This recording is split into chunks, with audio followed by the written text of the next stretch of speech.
नमः श्रीवर्धमानाय निर्धूतकलिलात्मने सालोकानां त्रिलोकानां यद्विद्यादर्पणायते श्रीमत्परमगम्भीर साद्वादामोघलाञ्छनं जियात्रैलोक्यनाथस्य शासनं जिनशासनम्।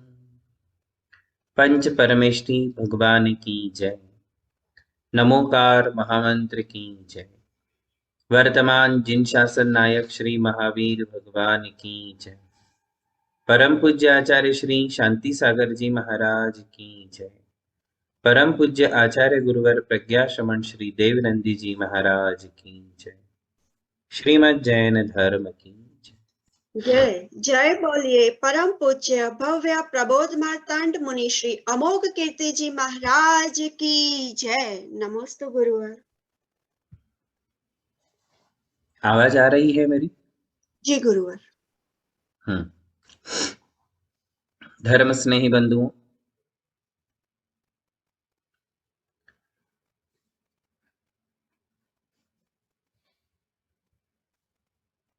देव दर्शन विधि का वर्णन चल रहा था।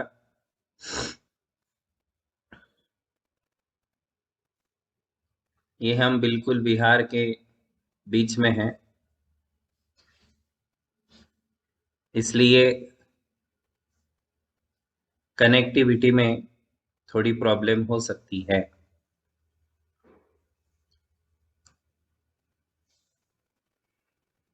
देव दर्शन विधि ये हमारे आचार ग्रंथ का विषय है। किस प्रकार हमें भगवान के देव दर्शन करना चाहिए,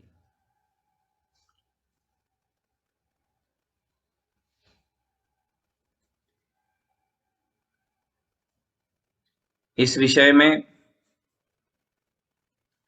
बहुत सारी बातें आपके लिए बता चुके थे कि कैसे हम श्री मंदिर जी में प्रवेश करते हैं और प्रवेश करने से लेकर के किस प्रकार हम द्रव्य आदि चढ़ाते हैं। तो आप सभी को याद तो होगा, याद है सभी को? अच्छा, तो मैं किसी एक को पूछ लेता हूं तो मुझे कंफर्म हो जाएगा कि हाँ आप लोग ध्यान से सुन रहे हैं या ये आपको स्मरण है। तो पंचांग नमस्कार में क्या क्या किया जाता है, ये कौन बताएगा? पंचांग नमस्कार में क्या क्या विधि की जाती है?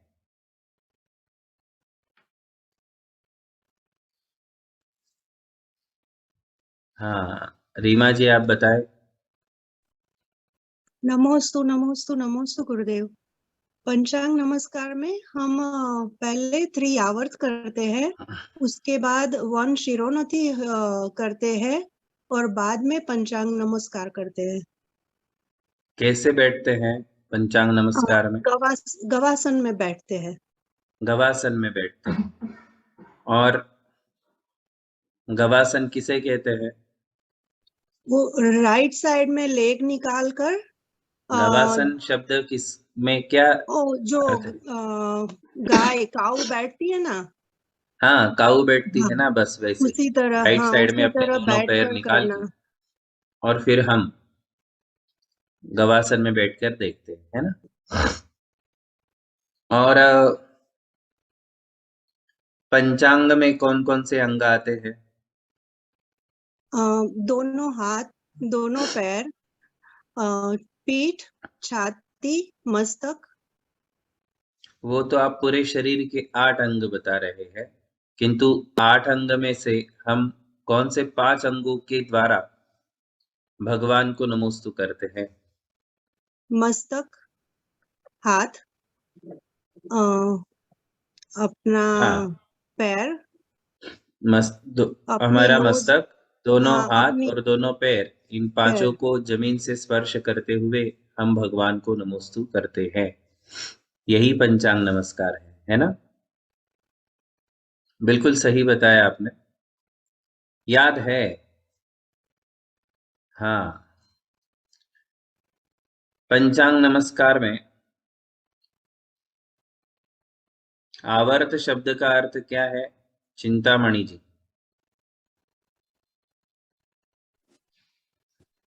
नमोस्तु नमोस्तु नमोस्तु जी। आवर्तक मीन्स 3 बार ऐसे तीनों लोग के भगवान की प्रदक्षिणा करके नमोस्तु करते हैं, वो सिरोनति हाँ, करते। और आवर्त शब्द का अर्थ याद है, क्या बताया था? आवर्तक नहीं, याद नहीं है। अच्छा, हाँ हाँ हाँ, मीना जी आप बताइए। आवर्त शब्द का, नमोस्तु गुरुदेव, नमोस्तु। आवर्त शब्द हाँ, का अर्थ है भंवर। भंवर बताया था, हाँ बिल्कुल, भंवर। जैसे समुंदर में भंवर होती है, भंवर में क्या होता है, कोई फंस गया तो? संसार से बाहर, भंवर में फंस जाते तो फंस निकल नहीं गया तो पाते, अगर हाँ, संसार में निकल नहीं फंसे पाता। गए तो निकल नहीं पाते हैं। वैसे ही संसार एक भंवर है, इसमें से बाहर निकलने के लिए हम भगवान को आवर्त करते हैं, जी महाराज, दक्षिणावर्त, है ना?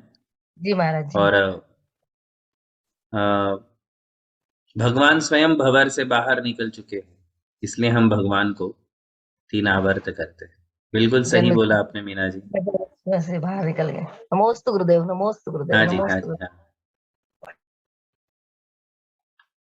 तो ये पंचांग नमस्कार हुआ। इसमें फिर आपके लिए आगे जाके बताया था कि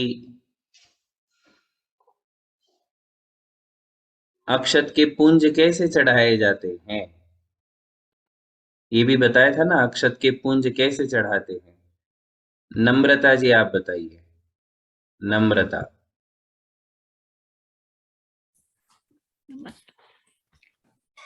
तमें बोलो। नमस्तु नमस्तु महाराज जी। पहले मुट्ठी बंद रख के, पहले बीच में मुट्ठी में चावल लेके, मुट्ठी में चावल लेके, पहले बीच में centre, then up, then on the right hand side, फिर डाउन, और then on the left hand side. So सम्यक नमो अरिहंताणम, नमो सिद्धाणम, नमो आर्याणम, नमो ओवचायाणम, नमो लोहे सहस्राणम, ऐसे। हाँ, शायद आपने फिर वो हमने जो विधि बताई थी वो सुनी नहीं थी क्या? सुनी थी। पहले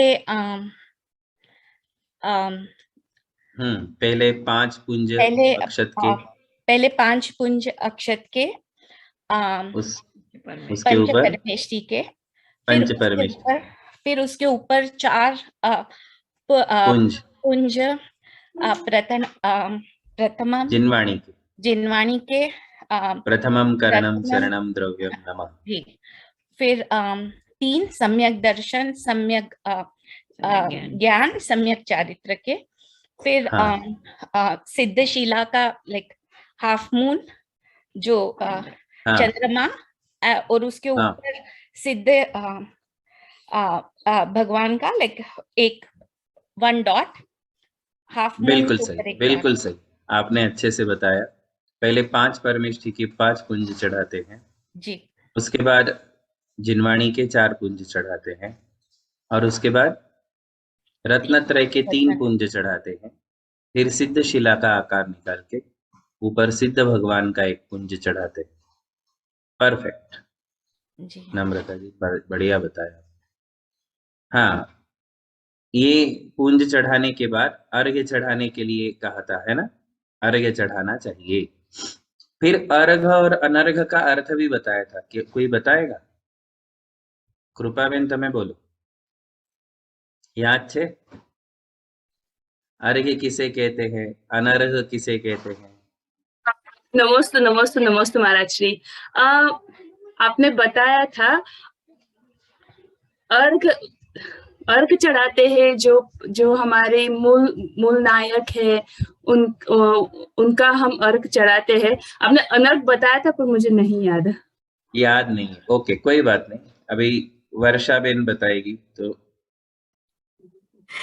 गुरुजी मैंने अटेंड नहीं किया था आपका स्वाध्याय। अर्घ किसे कहते हैं, अनर्घ किसे कहते हैं, ऐसा बताया था ना। हाँ हाँ नहीं, हाँ। मैंने अटेंड नहीं किया था गुरुदेव जी। अच्छा, पारुल बेल तमे बोलो। नमोस्तु गुरुदेव, नमोस्तु गुरुदेव, नमोस्तु गुरुदेव। हाँ हाँ अर्घ, हाँ आ द्रव्य को अर्घ कहते हैं, जो बहुत मूल्य है वो अर्घ है। हाँ। और अनर्घ मतलब जिसका कोई मूल्य नहीं है उसको हम अनर्घ कहते हैं। Perfect perfect. तो देखिए, अर्घ्य और अनर्घ्य, अर्घ्य किसे कहते हैं और अनर्घ्य किसे कहते हैं, आप क्या बताएंगे अक्षिता जी, आप बदली। नमोस्तु महाराज, नमोस्तु नमोस्तु। नहीं, मैं वही बोल रही थी, आपने समझाया थी कि अर्घ वो है जो बहुमूल्य है और उसे अर्घ कहते हैं। उदक चंदन तंडुल पुष्प के, उसको आपने उच्चार सही बताया था उस दिन। और अच्छे ताजे फल, ताजे फूल, अच्छी क्वालिटी के चावल अर्घ में हमेशा लेने चाहिए, उम्दा क्वालिटी के होने चाहिए, जो हम भगवान को चढ़ाने के लिए ले जा रहे हैं। और ये चढ़ा करके हम अनर्घ्य पद प्राप्त करने की इच्छा करते हैं भगवान से। तो हम तो जो जिसका मूल्य है वो चढ़ाते हैं, लेकिन उसके बदले में हम जिसका अनमोल, जिसका हम प्राइस नहीं लगा सकते हैं, वह अनर्घ्य पद जो पंच परमेष्टि का है, उसकी इच्छा करते हैं। परफेक्ट आंसर, एकदम परफेक्ट बोला आपने। अर्घ्य और अनर्घ्य है ना।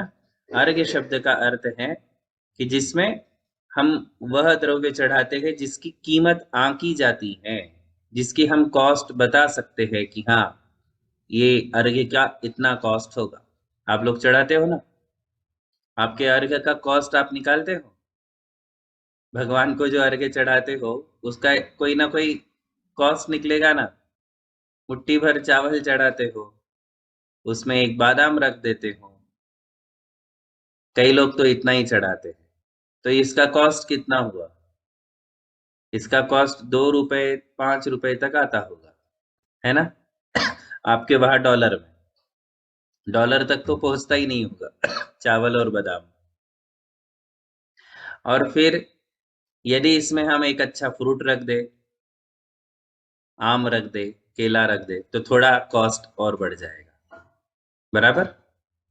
और फिर इसमें हम फ्लावर रख दे, एक अच्छा खिला हुआ फूल, तो उसकी कॉस्ट और थोड़ी बढ़ेगी। घी का दिया रख दे तो उसकी कॉस्ट और बढ़ जाएगी, बराबर। तो ये जो है ये अर्घ्य है। अब ये अर्घ्य आपके ऊपर निर्भर करता है कि आप कितना बढ़िया अर्घ्य चढ़ा सकते हो। 5 रुपए वाला, 10 रुपए वाला, 50 रुपए वाला, 100 रुपए वाला, 1000 रुपए वाला, अर्घ्य तो अर्घ्य है। आपके ऊपर है, आपका मन है, आपकी श्रद्धा है, आपकी भक्ति है और आपकी परिस्थिति है, दोनों चीज। हमारी शक्ति और भक्ति, जैसी शक्ति जैसी भक्ति वैसा हमारा अर्घ्य होगा। तो उसकी तो कॉस्ट निकल जाती है, किंतु जो हम मांग रहे हैं अनर्घ्य पद, अनर्घ्य पद वह कैसा है। तो वो कहते हैं कि उसका तीनों लोक में कोई मोल लगा ही नहीं सकता है। तीनों लोक में जो अनमोल है, देव भी जिसको चाहते हैं किंतु प्राप्त नहीं कर पाते, क्योंकि देवगति में वे पद संभव नहीं है। तीनों लोक के जीव जिसकी इच्छा करे भव्य जीव, उसे कहते अनर्घ पद। और अनर्घ पद है अरिहंत, सिद्ध, आचार्य, उपाध्याय, साधु, आरिका माता जी का पद अनर्घ कहलाएगा क्या। 5 परमेष्ठी तो अनर्घ है, आरिका माता जी अनर्घ कहलाएगा। आप लोगों को क्या लगता है, आरिका माता जी अनर्घ पद में है? बहुत बढ़िया। ये धनलक्ष्मी जी बताइए जरा, आरिका माता जी का पद अनर्घ क्यों लग रहा है आपको। क्योंकि वो भी तो साधु के अंदर आ जाती है उनकी गिनती, इसलिए वो साधु परमेष्ठी में है, पर वो ये पहनना पड़ता है उनको कपड़े। हाँ हाँ हाँ, तो और हम इसलिए ऐसा कह वो सकते हैं कि हम्म आरिका माता जी का पद भी हम्म पैसे देने से नहीं मिलता है ना? राइट पैसे देने से, मोल चुकाने से नहीं मिलता या है। नहीं मिलता है, या जैक लगाने से नहीं मिलता है, घूस खिलाने से, नहीं ब्राइब से नहीं मिलता है। तो आरिका माता जी का पद भी अनर्घ है, क्योंकि उसका भी कोई मोल नहीं है, अनमोल है। ऐसे ही एल्लक जी का भी, ऐसे ही क्षुल्लक जी का भी, ऐसे ही क्षुल्लिका माता जी का भी, है ना? ये सब ग्रह त्यागी है। हाँ, ग्रह त्यागी है, ये सब ग्रह त्यागी है। इतना ही नहीं, जो प्रतिमाधारी श्रावक होते हैं उसका भी पद कहा है, श्रावक पद। शांति विधान में आपने देखा होगा, शांति विधान में एक अर्घ्य चढ़ाते हैं जिसमें ये कहा जाता है कि श्रावक वृत्ति पद प्रदायकाय, श्री श्रावक पद को देने वाले शांतिनाथ भगवान। तो श्रावक का पद भी अनमोल है। कौन से श्रावक का पद? अभी आप श्रावक नहीं हो, प्रतिमाधारी श्रावक, प्रतिमाधारी श्रावक। तो ये जो मोक्ष मार्ग में सम्यक चारित्र से संबंधित जितने पद है वो सब अनमोल है। उसको प्राप्त करने के लिए हम भगवान को अर्घ्य चढ़ा रहे हैं। शांति भक्ति में लिखा है कि देवलोक कैसा अर्घ्य चढ़ाते हैं? येभ्यर्चिता मुकुट कुंडल हार रत्नै शक्रारिभि सुरगणै स्तुतपाद पद्मै। उसमें लिखा, आप लोग रोज इसमें पढ़ते हो ना हिंदी में, पूजे जिन्हें मुकुटहार किरीट लाके, इंद्रादि देव पूज्य पदाब्ज जाके, ऐसा पढ़ते हो ना? उसमें देखो क्या लिखा है, कैसे पूजा करते हैं इंद्रगण? मुकुट हार किरीट लाके। जब भगवान का जन्माभिषेक होता है उसके बाद उनको मुकुट, किरीट, हार ये अर्घ्य के रूप में चढ़ाया जाता है। ये भी एक पूजा है, जन्म कल्याणक की पूजा है ना, उसमें ये चढ़ाया जाता है। तो बहुमोल जो है वो अर्घ है, अनमोल जो है वह अनर्घ है। एक शब्द में यदि आंसर देना हो, एक शब्द में यदि हमें समझना हो, तो हम क्या कहेंगे? अब इसके आगे हम आपको पूछेंगे अर्घ है या नहीं, तो आप एक ही शब्द में उत्तर देना, जो बहुमोल है, बहुमूल्य है वह अर्घ्य, और अनर्घ है यानी जो अनमोल है वह अनर्घ्य। तो इस प्रकार हम भगवान को एक अर्घ्य चढ़ा रहे हैं, और बहुत अच्छे से चढ़ा रहे हैं, अच्छे द्रव्य लेकर के चढ़ा रहे हैं। यदि उसमें 8 द्रव्य हो तो फिर समझो कि वो सबसे बढ़िया, बेस्ट, आपने पूरा अर्घ्य बना लिया। जल, चंदन, अक्षत, पुष्प, नैवेद्य, दीप, धूप, फल, और वो भी यथा नाम, जैसा नाम लिया वैसा ही।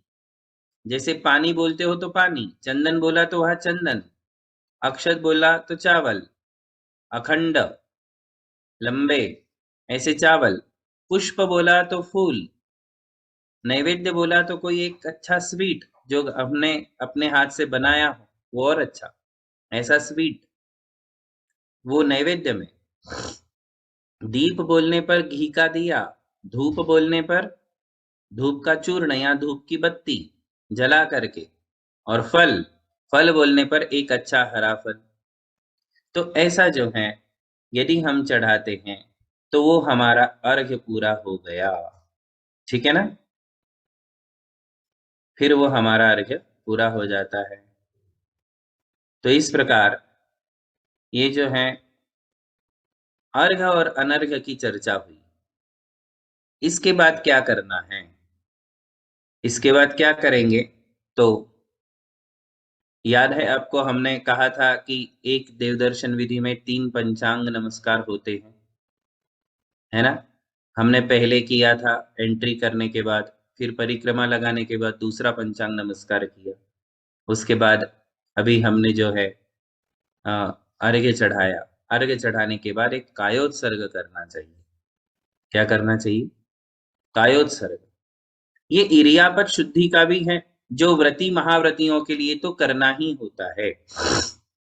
जो व्रती महाव्रती होते हैं उनके लिए तो कायोत्सर्ग आवश्यक है ही, क्योंकि वो इरियापद शुद्धि है।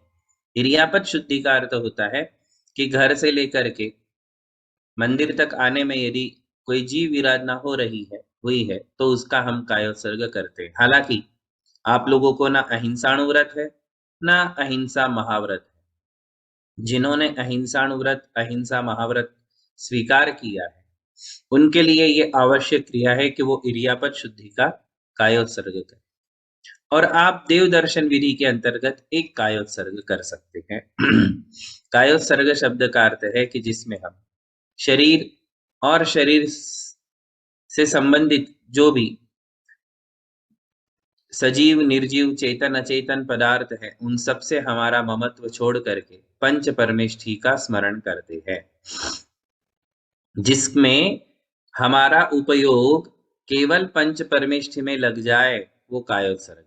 देखो, हमारा चित्त, हमारा मन, जब हम नमोकार मंत्र बोलते हैं, जब आप नमोकार की माला फेरते हो या फिर कायोत्सर्ग करते हो, उस समय आपका मन यदि नमोकार के 5 पदों पर है तो इसका मतलब आपका मन आपके शरीर की ओर नहीं है, परिवार की तरफ नहीं है।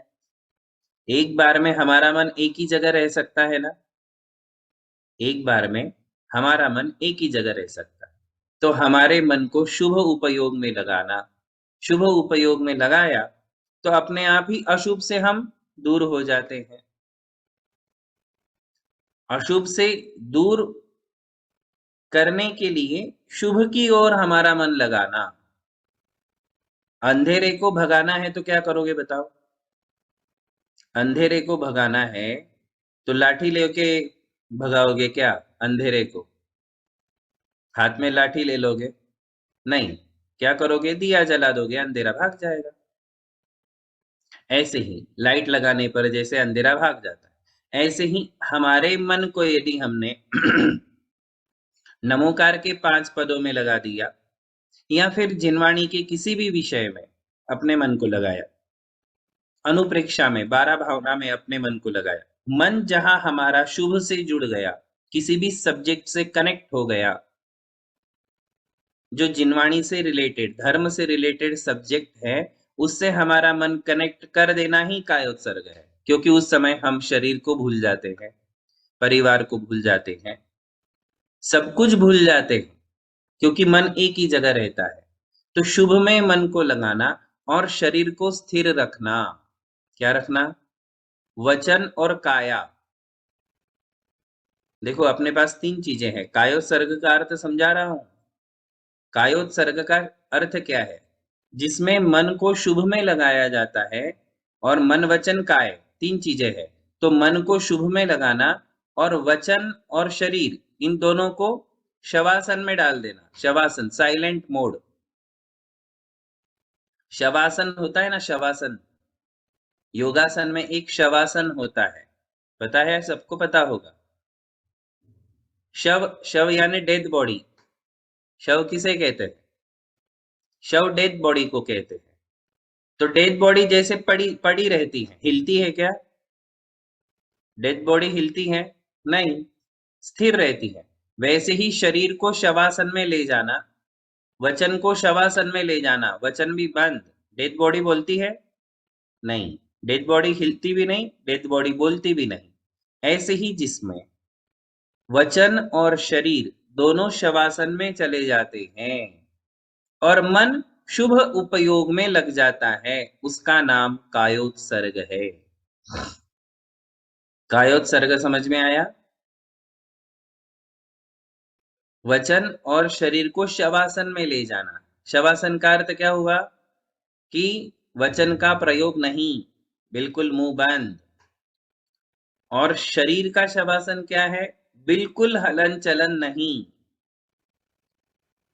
सिर हिलता है क्या डेड बॉडी का? नहीं नहीं, कुछ नहीं हिलता, किंतु सिर हिलता है। हिलता है? डेड बॉडी का सिर हिलता है? आंखें झपकती है? आंखें पलके झपकती है? बिल्कुल नहीं। ऐसे ही शरीर को बिल्कुल स्थिर कर देना, कोई वाइब्रेशंस नहीं, कोई चंचलता नहीं, जिसमें शरीर बिल्कुल स्थिर है। बाहुबली भगवान की पोजीशन में भी आप खड़े होकर के कायोत्सर्ग कर सकते हो, बैठकर गवासन में भी कायोत्सर्ग कर सकते हो। कायोत्सर्ग के लिए कोई आसन नहीं है, किंतु हम मंदिर में हैं, इसलिए या तो खड़े होकर या तो गवासन में बैठकर हम कायोत्सर्ग कर सकते हैं। वैसे कायोत्सर्ग का कोई आसन नहीं होता है, पता है आपको? कोई आसन नहीं होता है। जैसे आप घर पे हो, घर में लेटे लेटे भी कायोत्सर्ग कर सकते हो। बेडरूम में लेट गए और शरीर को शवासन में ले गए, वचन को शवासन में ले गए और मन को नमोकार मंत्र में लगा दिया, चालू हो गया कायोत्सर्ग। कायोत्सर्ग कहीं भी कर सकते, किसी भी आसन में कर सकते हैं, किंतु मंदिर में है, देव दर्शन विधि है, तो इसमें हम खड़े होकर या गवासन में बैठकर वहां हम कायोत्सर्ग करें। ठीक है? और क्या करें? तो सबसे बेस्ट है 5 परमेष्टि के पदों का ध्यान करें, 5 परमेष्टि के पदों का स्मरण करें। नमो अरिहंताणम, नमो सिद्धाणम, नमो आईरियाणम, नमो उवज्झायाणम, नमो लोए सौवसाहूनम। इस प्रकार जो है हम ध्यान कर सकते हैं। इसे कायोत्सर्ग कहते हैं। इन पदों पर आपका मन लग रहा है, आपका मन कनेक्ट है इन 5 पदों पर।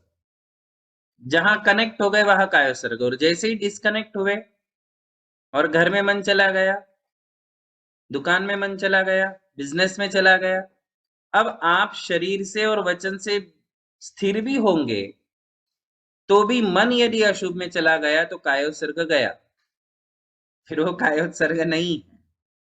इसलिए वेरी डिफिकल्ट, साधना का विषय है, इतनी सहजता से कायोत्सर्ग नहीं हो पाता है। फिर भी हम 9 बार नमोकार मंत्र का स्मरण करें। आप देख लो 9 बार नमोकार मंत्र बोलने में भी कितना पेशेंस चाहिए, पता है आपको? 9 बार नमोकार मंत्र बोलने में भी कितना पेशेंस चाहिए, उतना पेशेंस नहीं है, क्योंकि 9 बार नमोकार मंत्र बोलने में भी एक सर्टेन टाइम लगता है, समय चाहिए, और हम कितना फटाफट 9 बार नमोकार मंत्र पूरा करके निकल जाते हैं। तो कायोत्सर्ग ये जो है थोड़ी कठिन प्रक्रिया है। तो इस प्रकार जो है हम एक कायोत्सर्ग करें, प्रयत्न करें, 9 बार नमोकार मंत्र अच्छे से शांति से भगवान के सामने बैठकर खड़े होकर बोले, और आप चाहो तो भगवान को देख भी सकते हो। अब इसके बाद जो है तीसरा पंचांग नमस्कार करें। क्या करना है? तीसरा पंचांग नमस्कार करना है। और तीसरे पंचांग नमस्कार में जब हम नमोस्तु करते हैं तो उसमें हम प्रार्थना करते हैं, एक प्रे करते हैं भगवान से।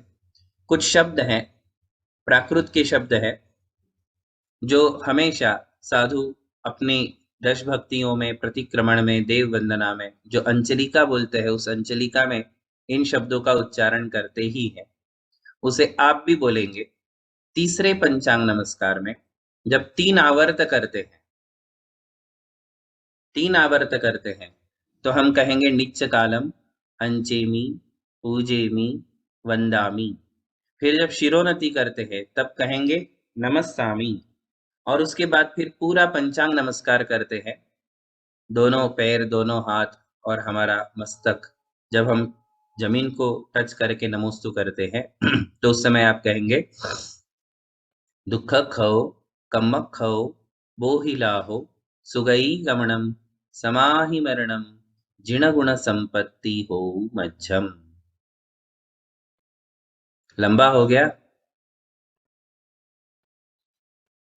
लंबा भी हुआ होगा तो भी बोलना तो है ही।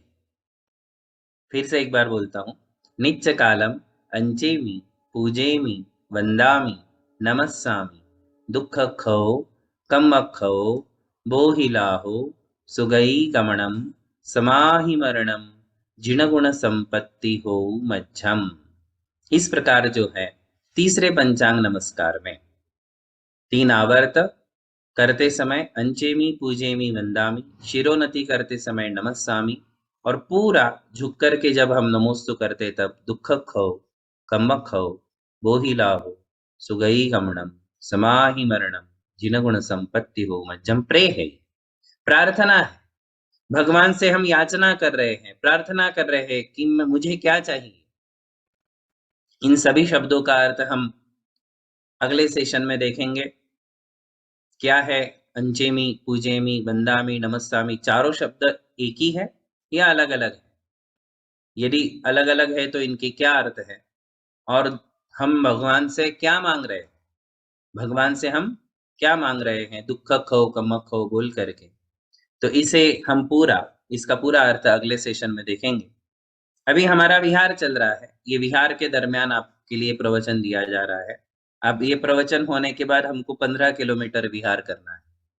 तो अगले जो फ्राइडे को ही होगी ना क्लास अभी नेक्स्ट?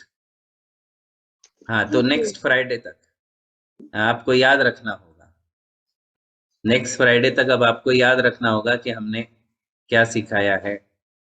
जैसे ही हम एक जगह स्थिर हो जाएंगे, एक जगह स्थिर होने पर हम फिर से अपनी जो आपकी संडे वाली हमारी मंडे वाली क्लास है वो भी स्टार्ट कर देंगे। अभी फिलहाल विहार है इसलिए वीकली वंस अपनी क्लास चलाते हैं। आज सबको सुनाई दे रहा है बराबर और हम दिख भी रहे हैं बराबर? हाँ, ये तो देखो भाग्य की बात है कि आज हम थोड़ी अच्छी जगह पे हैं, नहीं तो फिर नेटवर्क की बड़ी प्रॉब्लम रहती है। तो आज ये अपनी क्लास यहाँ समाप्त करते हैं। अगले सेशन में हम आगे की बात सुनेंगे। आज इतना ही। बोलिए महावीर भगवान की जय। जय बोलिए परम पूज्य धर्म दिवाकर आश्मार्ग प्रभावक मुनि श्री अमोघ कीर्ति जी महाराज की जय। नमोस्तु गुरु। हे गुरुवर, आज आपने देव दर्शन विधि में जो अंजलि का समझाई वो एकदम नया टॉपिक था हमारे लिए भी। आशा करते हैं वो पूरा सेंटेंस हमें याद रह जाएगा आपके आशीर्वाद से। जय बोलिए परम पूज्य धर्म दिवाकर आश्मार्ग प्रभावक मुनि श्री अमोघ कीर्ति जी महाराज एवं मुनि श्री अमर कीर्ति जी महाराज की जय। नमोस्तु गुरुवर, नमोस्तु नमोस्तु। सभी को आशीर्वाद है।